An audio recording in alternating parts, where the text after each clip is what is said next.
네, 분야별로 좋은 내용들 6가지 살펴보셨습니다. 다음은 리포트 체크해 볼 텐데요. 첫 번째는 SK텔레콤이 되겠습니다. 최근에 KT도 증권사 리포트를 봤었는데요. 계속해서 이런 SK텔레콤이라든지 통신주에 대한 내용들이 자주 언급이 되고 있습니다. 자, 우선 이 회사는 AI를 포함시킨 기업의 비전을 발표를 했습니다. ADOT이라는 비서가 있는데요. 이 AI 비서를 고도화시키겠다고 얘기를 하고 있고요. 지금 2025년부터 조금 더 구체적인 매출이 나올 것이라는 전망 속에 긍정적인 관점에서 내다보고 있습니다.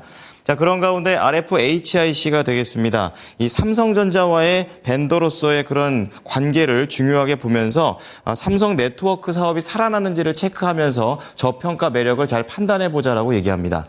자, 마지막으로 CJ 프레시웨이입니다. 우선은 목표가는 계속 유지를 시키는 가운데 병원 파업이라든지 경기 둔화는 악재 요인이 되겠지만 온라인 채널이 늘어나고 또 대형 프랜차이즈와의 그런 관계가 늘어난다는 점은 호재로서 작용하고 있습니다. 업황이 개선된다고 하는데요. 어느 정도의 매력이 있는지 알아보겠습니다. 자, 권미란 캐스터 3가지 기업 부탁드립니다. 네, 모닝 리포트 살펴보겠습니다. 먼저 SK텔레콤에 대한 분석, 대신증권입니다. AI로 돈을 버는 시대 개막이라는 제목이 적혀 있는데요. SK텔레콤은 AI 성장을 담은 기업가치 제고 계획을 발표했는데 내년 영업이익 2조 1천억 원으로 올해보다 9%가 증가할 것으로 보입니다. 이는 12년 만에 영업이익 2조 원대 복귀인데요. 2026년 ROE 10% 이상으로 자본 효율성을 향상시키고 올해부터 2026년까지 연결 기준 당기 순이익의 50% 이상을 주주 환원에 쓰겠다고 밝혔습니다. AI 비전은 2030년 관련 총 매출 30조 원, AI 비중은 35%로 보고 있는데요. 내년부터 AI 매출이 발생하기 시작해서 AI로 돈을 버는 시대가 개막할 것이라고 강조했습니다. AI 비즈니스 모델을 활발하게 수립 중이며 내년부터는 AI 매출이 조금씩 발생할 전망인데 지난해 9월 AI 피라미드 전략 발표 전후로 활발한 제휴 그리고 투자를 진행하고 있는 상황이라고 합니다. 투자 의견 매수 목표 주가는 77,000원을 유지를 했는데요.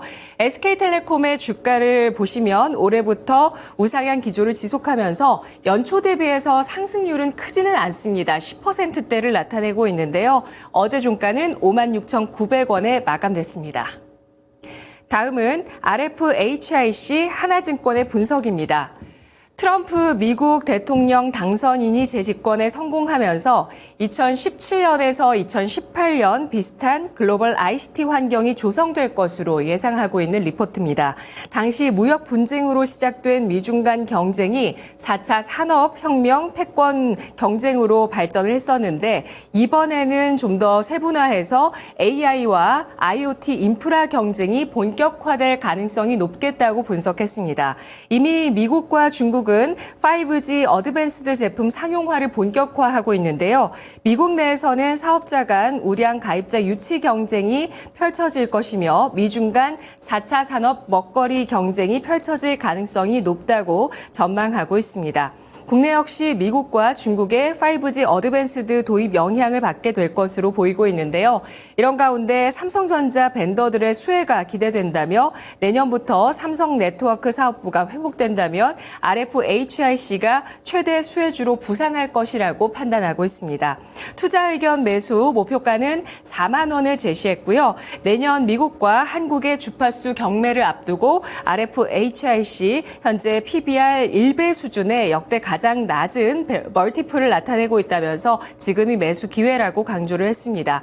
RFHIC의 주가를 보시면 2017년 저가 7,300원에서 2021년 중장기적으로 보셨을 때 이때 강한 상승 추세가 나왔습니다. 48,000원대까지 6.5배 주가 상승을 기록한 이후에 하락 추세를 지속하고 있는 모습을 보여주고 있는데요. 최근 들어서 올해 1월에 만원 선의 저점을 찍고 반등을 시도하고 있는 모습을 나타내고 있습니다. 최근 들어서 봉이 좀 커지고 있는 모습을 보여주고 있는데요. 어제 종가는 13,940원을 기록했습니다.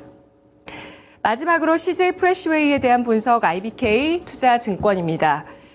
3분기 실적은 기대치를 밑돌았습니다. 이는 단체 급식 영업일수 감소, 지난해 기저효과에 따른 성장세 둔화, 병원 파업 여파 지속, 경기 둔화로 인한 레스토랑 업황 부진, 프랜차이즈향 매출 비중 확대에 따른 마진 감소 등의 영향이라고 분석했습니다.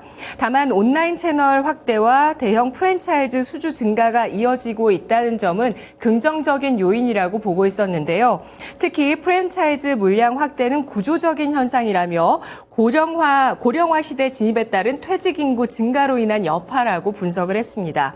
업황 부진을 감안해도 이해가 안 되는 극심한 저평가 영역이라면서 EBITDA, 즉 이자, 세금, 감가상각비, 무형자산 상각비 차감전 이익이 1,640억 원, 현재 시가총액은 2,050억 원 저평가돼 있다고 분석했는데요. 구조적인 점유율 확대를 통해서 성장하고 있어서 지속적인 성장이 기대된다면서 투자 의견 매수 목표가는 48,000원을 유지했습니다. CJ 프레시웨이의 주가는 2022년 연말부터 하락 추세를 강화하면서 하락 추세가 꾸준하게 이어졌는데요. 올해 두 차례 17,000원의 지지력 테스트를 나타내고 있습니다. 어제도 바로 그러한 지지선에 대한 테스트가 있었고요. 종가는 17,150원에 마감됐습니다. 모닝 리포트였습니다.